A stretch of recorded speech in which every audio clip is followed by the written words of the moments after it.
A memory. Když cestujete zpět ke svým nejranějším vzpomínkám, neexistují zde skoro žádné zdi. Řetězec mlhavých obrazů vám přijde na mysl zpočátku jako náhodné momentky, ale každá z nich je spojena s určitými pocity a emocemi. Jsou protchnuté mystickou až takovou snovou kvalitou.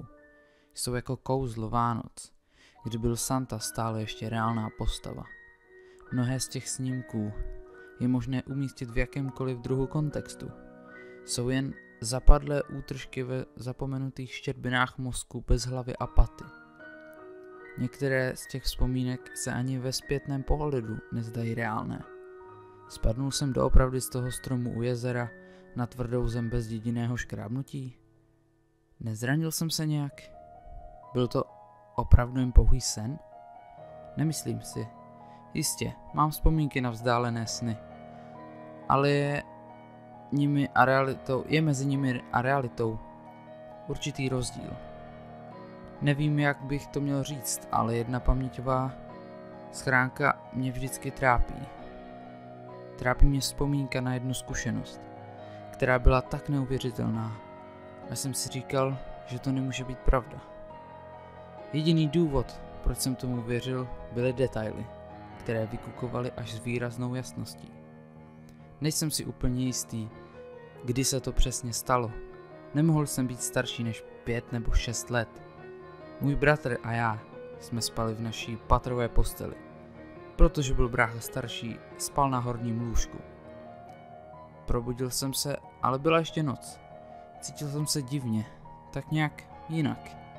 Vzpomínám si, že jsem viděl déšť, ale neslyšel jsem žádné kapání kapiček. Žádné kap.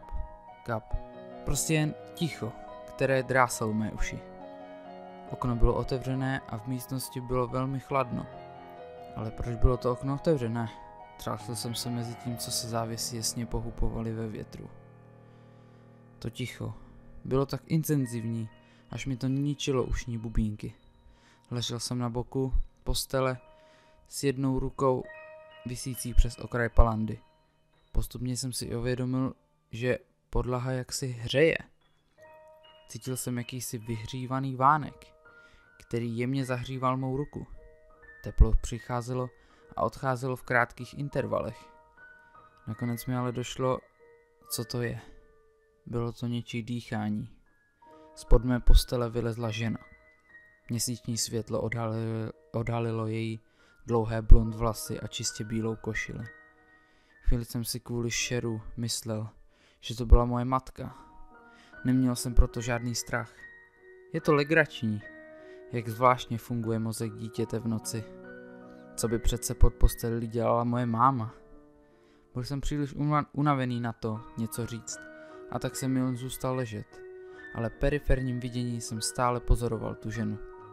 Ležela na zádech a její obličej byl ponořen ve tmě. Najednou se prudce převalila na bok a pomalu lezla po 4 na druhý konec postele. Pak vyšplhala po žebříku na horní postel, kde spal můj bratr. Každý její pohyb byl velmi jemný a naprosto tichý. Připomínala mi bílou stuhu tančící ve větru. Zavřel jsem oči a pomalu usínal. Vzpomínám si, že mi můj bratr druhý den ráno vyprávěl o podivném snu. Zdálo se mu o ženě, která žila pod podlahou a šla si v noci hrát, když její šaty v dešti namokly. Vrátila se zpět a co si každému, kdo spal, zašeptala do ucha.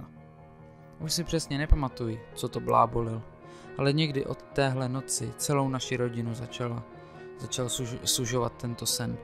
Každou noc se nám zdálo o té samé ženě. Doktoři ani psychiatři nám nedokázali pomoct. Pak jsem se odstěhoval a vše přestalo. Zvláštní, na to se mozek někdy rozhodne vzpomenout.